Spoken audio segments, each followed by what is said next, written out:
Hello and welcome to the Stratazine podcast. I'm Emily Russell, and joining me today are Kinley, Riley, Soraya, Ellie, Samantha, and Jaden. Our topic for today is the evolution of social media platforms. Jaden researched the latest in social media evolution.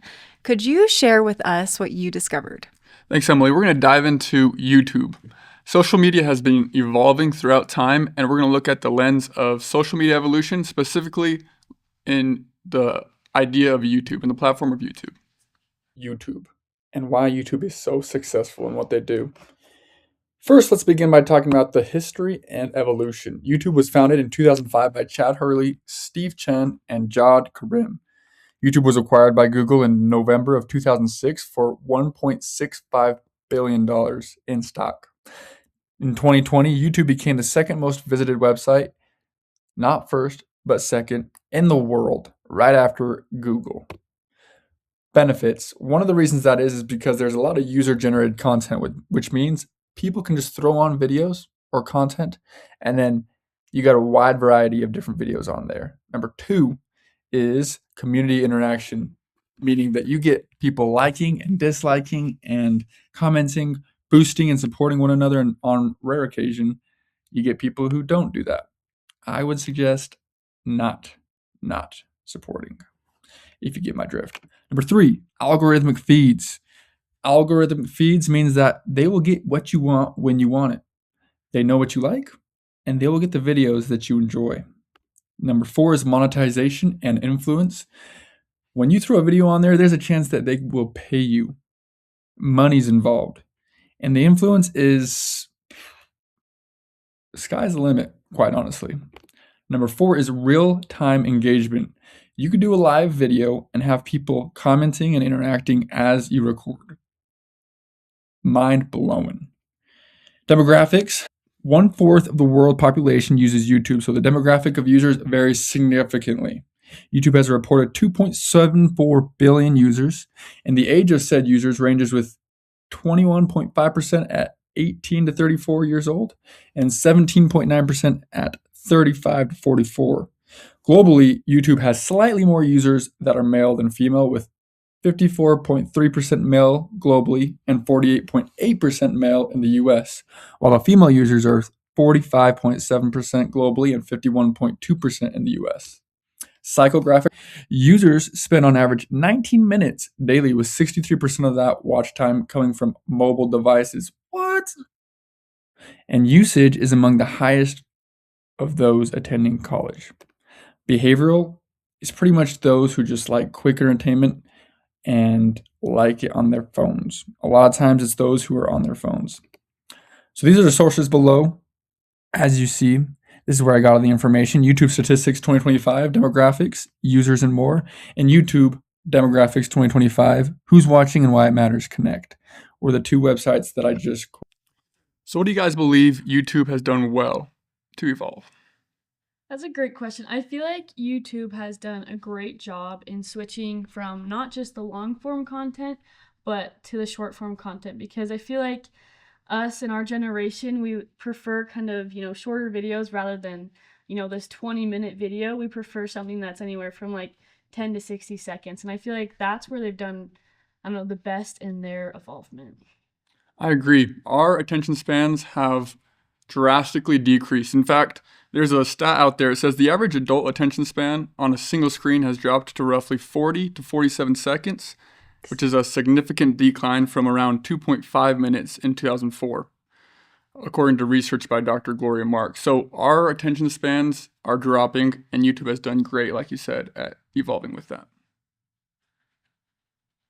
Another question is, in what ways have you experienced that evolution in your life? I think just going back on the fact that it has a lot of short form content, like that's how I use it nowadays, as like DIYs or cooking videos. But back in the day, I would just, because I was a little bit behind, I wanted to watch Vine, but I was a little bit behind on that trend. So it was just a meme platform for me, but now it's more an educational platform, which I believe you said it was the second highest, right? Yeah. And so I think it's definitely grown more to that sense. I think there are a little bit more influencers on it nowadays than there used to be, but that's because that's how social media is adapting as well. Yeah, it's crazy what we can do on YouTube. It's a lot of times it's referred to as YouTube University because there's so much you can learn on it. So that's awesome. Okay, thanks so much, Jaden. All right, the next social media platform we will talk about is Facebook. And Riley is going to give us some more information on what she has found. Thank you, Emily.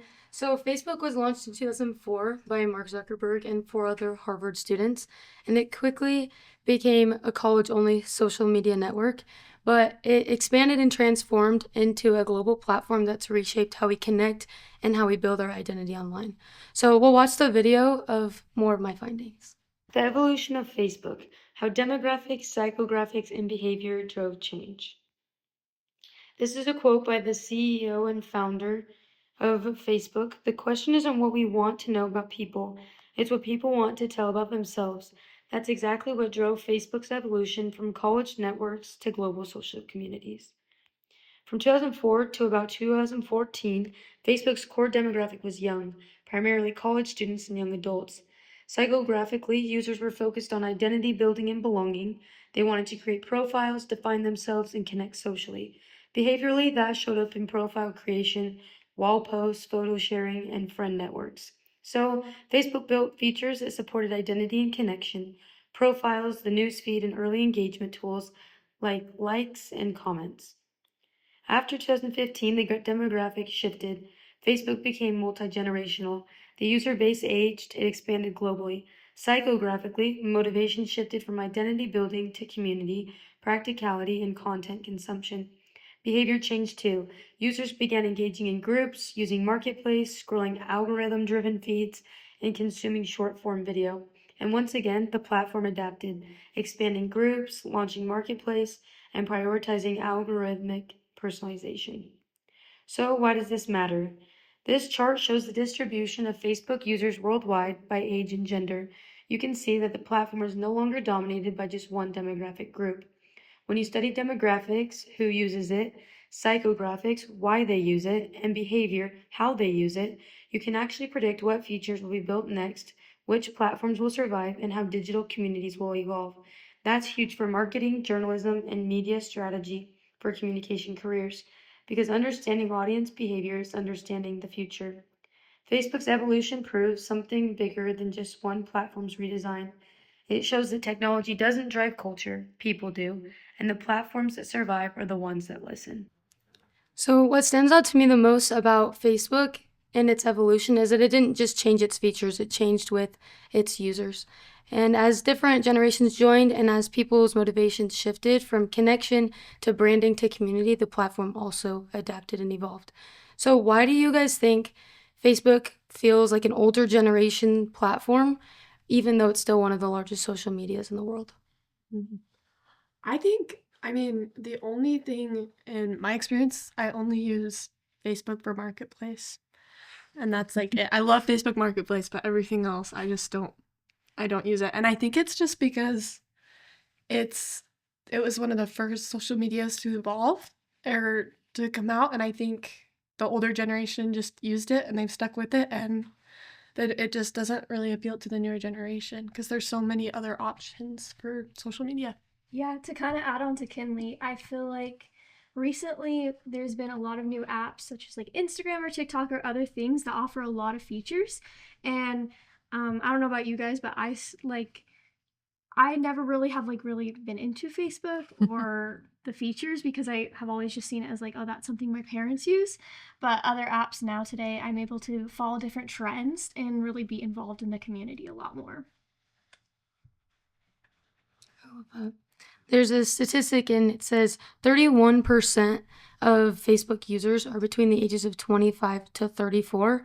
And then the second largest is 55 plus, coming in at 25%.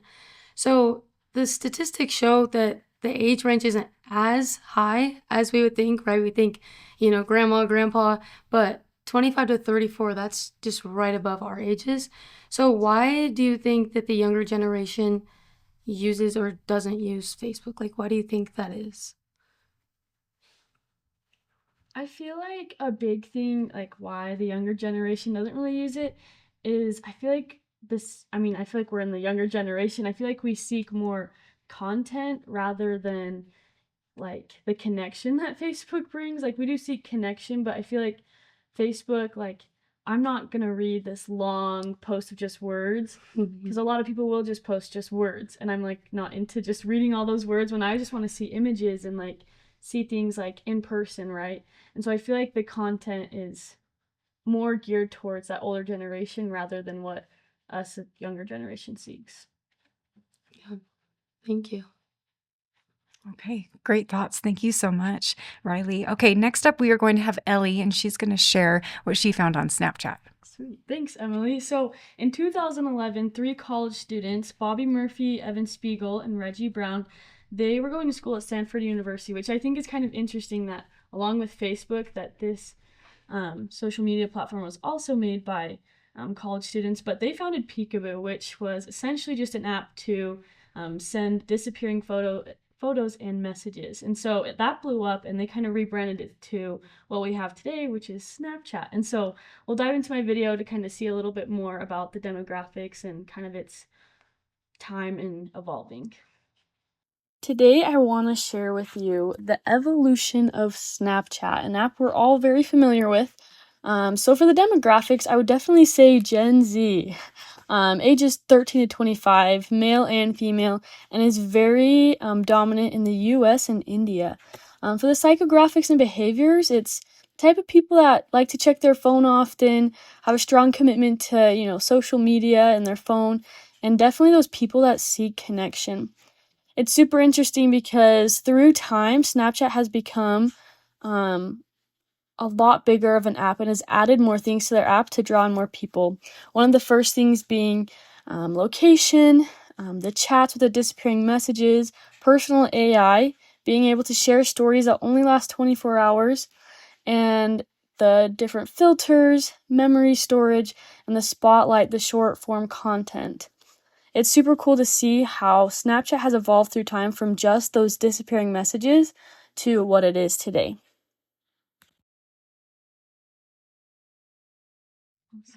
I think it's really interesting as like we go through like all the different aspects that Snapchat has and how each of those newer aspects kind of target us as Gen Z, people. And I was looking at the mission statement for Snapchat, and part of it says Snapchat is an app that empowers people to express themselves, live in the moment, and learn about the world and have fun together.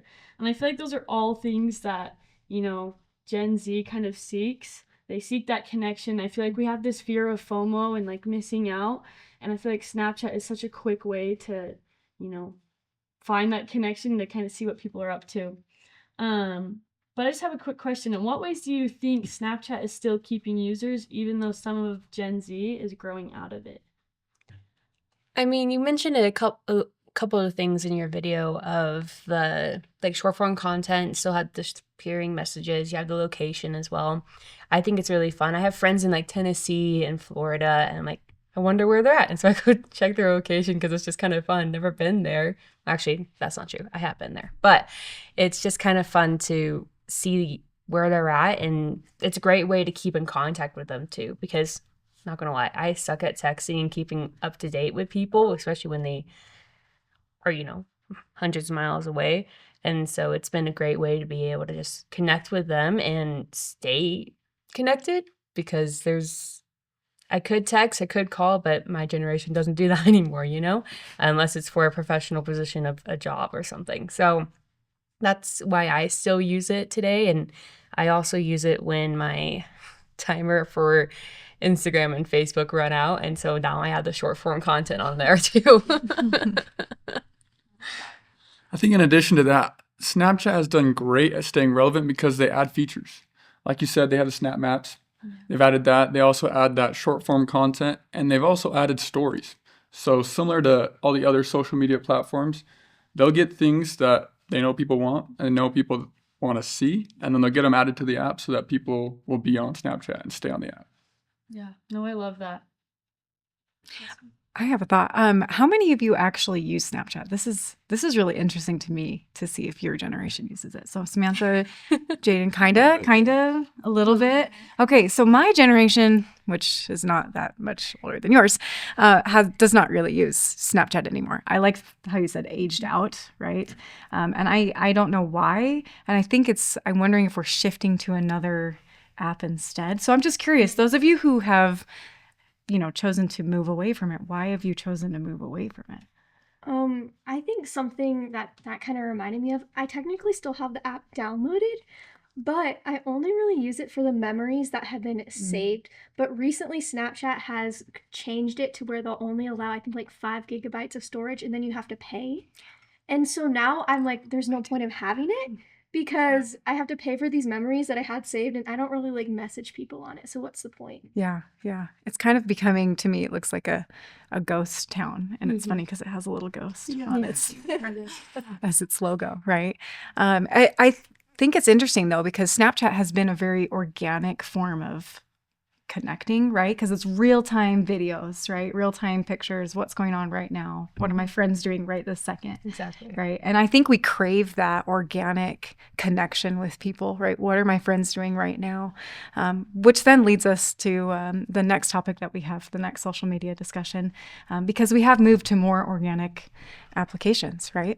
Okay, thank you so much. All right, and thank you, Ellie. And next we have Soraya, and she's going to share with us about TikTok. Thank you, Emily. So TikTok has been an app that I feel like has been in the news a lot recently. It has had a lot of coverage and spotlight, some good, some bad. But I've been amazed by its success and how it has really been able to attract so many people and so many users. So I did some research to kind of understand a little bit more about why it works so well. So let's go ahead and watch the video. So we're going to go over a little bit about the evolution of TikTok and how it has really changed. So TikTok, when most people think about it, they think of posting videos of individuals dancing or lip syncing, which is a very large part of the platform.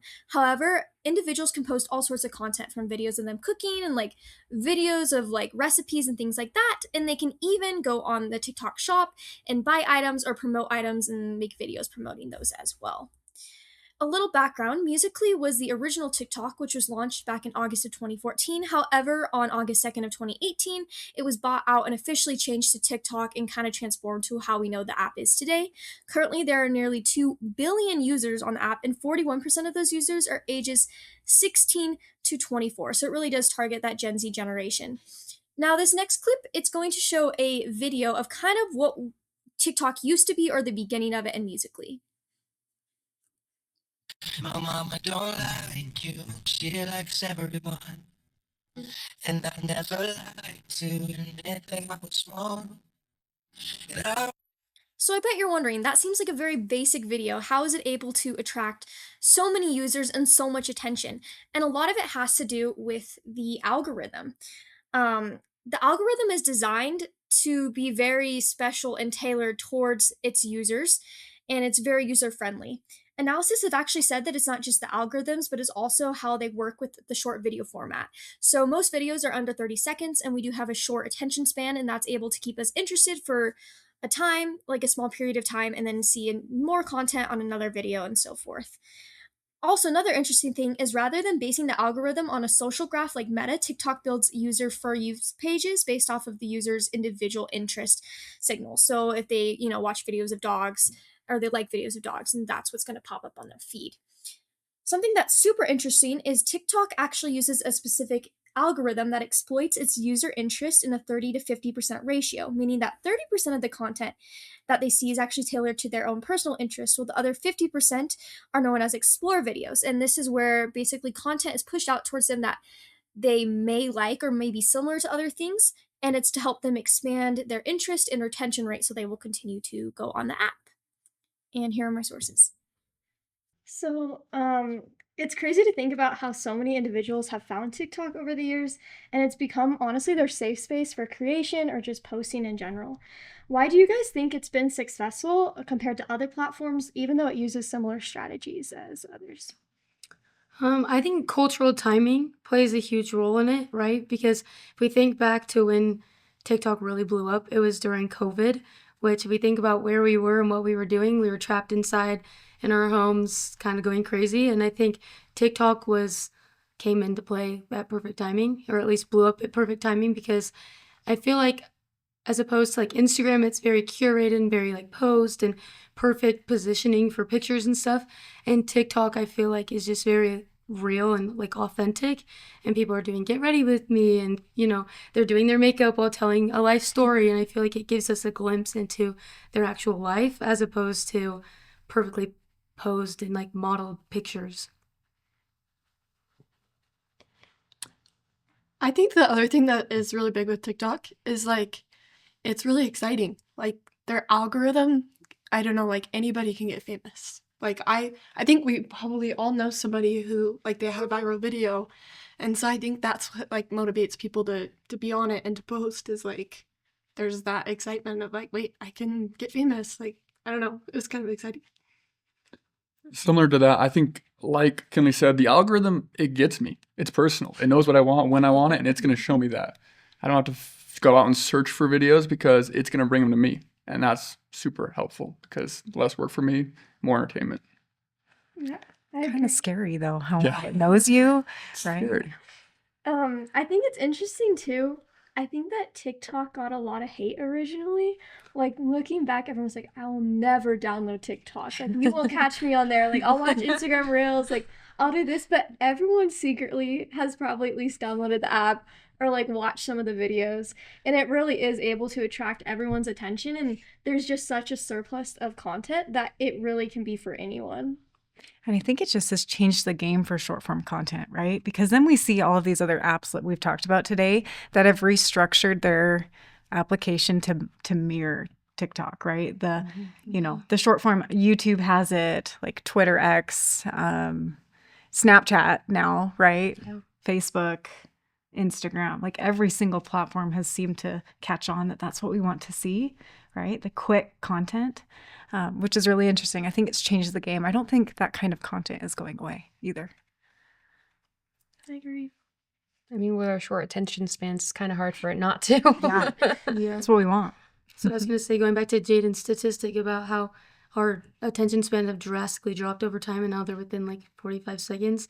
And I feel like I'm hooked within the first two, right? It's like weddings and babies, and it's like, yeah, how does it know exactly what I want? But it always does.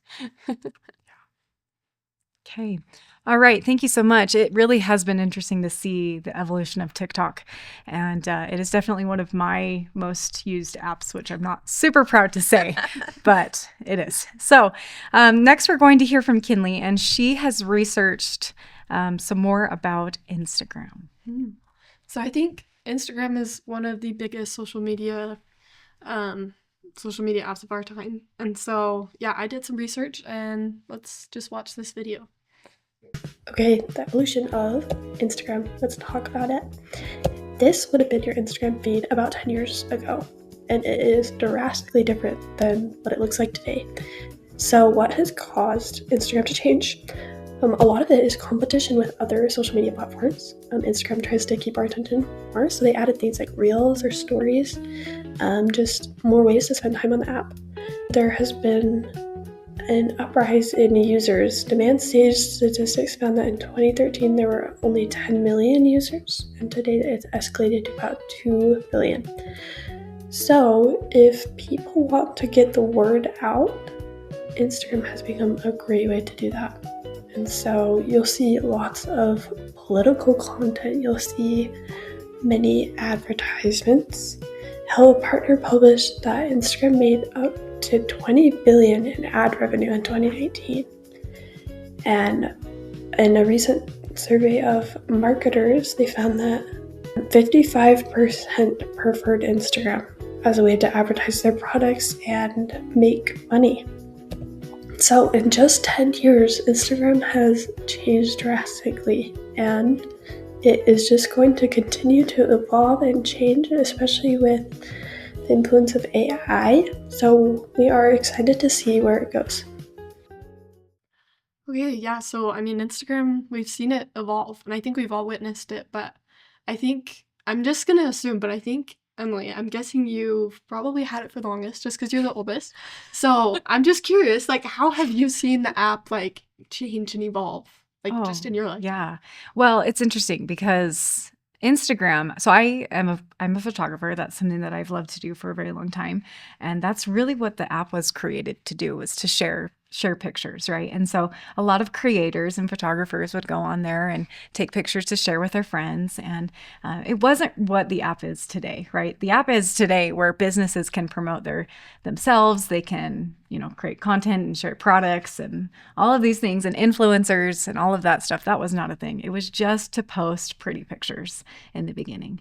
I do say I love how it's evolved. I think it's an incredible platform that businesses can use to take advantage to reach a certain audience. And like you said, the majority of people use this app, right? So it's great. Yeah, I think it's become, instead of more of entertainment, I think it's become more of like a tool for businesses and companies. And so that's definitely been interesting to see that. Absolutely. I think it's interesting, like for me, I literally bought something on Instagram like 2 days ago because I was looking up earrings, and then an ad popped up and it kept popping up, and then I realized it was a BOGO ad, and I was like, oh, that's so cool. And it's been something I've been following for a while, and so like that build up and everything's like, it's really good at just understanding who I am, what I've looked up, even if it's just like one time, and it just knows me. And I don't have TikTok, so my Instagram is TikTok for me. And so I love the reels and being able to share it like with my friends and everything, especially like, oh my goodness, me and my friend have literally done that before, or like me and my husband. I have lots of those type of reels going in my algorithm too. And so I just really like how it knows me. I feel like it's definitely been quote unquote a copycat of TikTok, but I also like the fact that even though it is more geared towards marketing, I'm able to see what's going on in my friends' lives, kind of like Facebook too. It's like a perfect integration of the two. Yeah, it doesn't always feel like overwhelmingly like you're being attacked with ads. Yeah. But it's still personal for sure.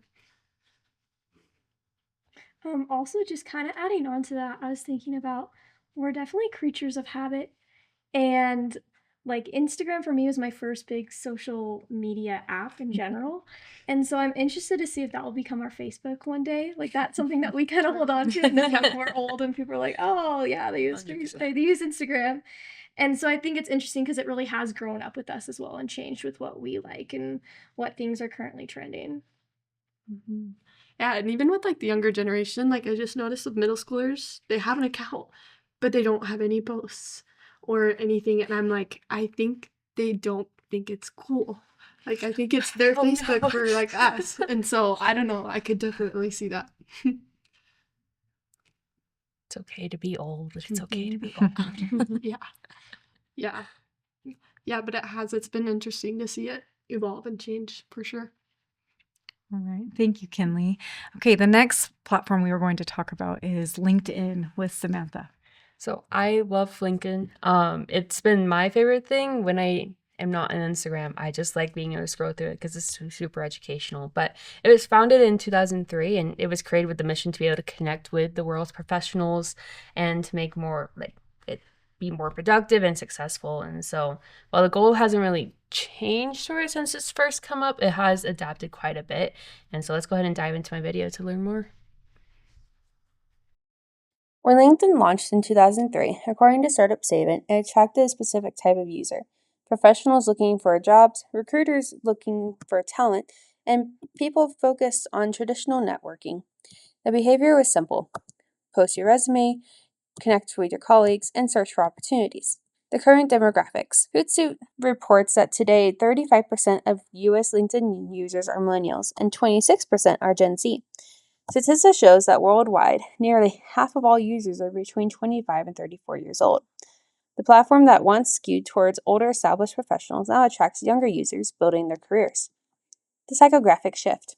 According to Hootsuite, 53% of LinkedIn users earn over $100,000 per year. That's higher than any platform except YouTube and Facebook. And 54% are college graduates, which is the largest percentage of any educational group. LinkedIn has become the platform for highly educated, high-earning professionals, a stark contrast to its early days as a general job board. the behavioral change. LinkedIn's own data shows that while 11,000 job applications still happen every minute, users now consume 1.7 million feed updates per minute. Users aren't just job hunting anymore. They're creating content, building personal brands, and engaging daily with their feeds, like they would on Instagram or Facebook. Today's users think like content creators. According to Clark University researcher Tim Hilly, explains that modern LinkedIn users are engaged in conscious long-term activity of projecting thoughts, ideas, values, and experiences. They're cultivating a personal brand, not just listing credentials. LinkedIn evolved to cater to a younger generation that pushes past traditional professionals to entrepreneurial personal brand builders, creating a new LinkedIn. Perfect. So like I said, I love LinkedIn and the opportunities that it's given me. I've been able to shadow lots of different people. I was able to talk to the head of IT at Apple the other day, and it was just because we had the same connection. Like his daughter, I knew her, and so that was a really cool connection for me. And it's been a great opportunity to be able to know that I can go into the career field, and there's a way that I can. It's going to be a lot easier. And so I just wanted to kind of ask you guys, like, how do you feel like with the balance of like authenticity and professionalism on LinkedIn works? Because it used to be, again, like kind of like a job posting connection wise, but it has kind of moved towards that personal branding. So how do you guys feel like the balancing authenticity and professionalism works? Yeah, I actually feel like it helps a lot with our own brand image and our own brand name because, like you said in your video, like it's there now to just also help us share like our ideas and our values. And I feel like I saw a post the other day of one of my friends on LinkedIn. She's like, "Hey, I went crate stacking, but this is what I learned from crate stacking." Like, and she posted this picture of her crate stacking, which is so simple, but because of that, like employers can now look at her and be like, "Wow, she learned these values from such a simple activity," and they can learn more about her like her branding and who she is as a person. I think it can kind of give us a step up in employment, and like when people see us and they can see more about us than just our resume. 100%. It promotes continual growth, and I think that's a really good thing to be able to have. And it's getting up there with YouTube, Jaden, so watch out. All right, I think that's all the time we have for the questions. So Thank you so much, Samantha. And thank you all for participating in this today and bringing these thoughts and questions to the table. Thank you so much for explaining the history, the purpose, and adaptations of these social media platforms. And with that, we will go ahead and wrap up today's discussion. Thank you for joining us for this edition of Stratazine. Make sure to check out additional podcasts on digital and social media on our YouTube channel.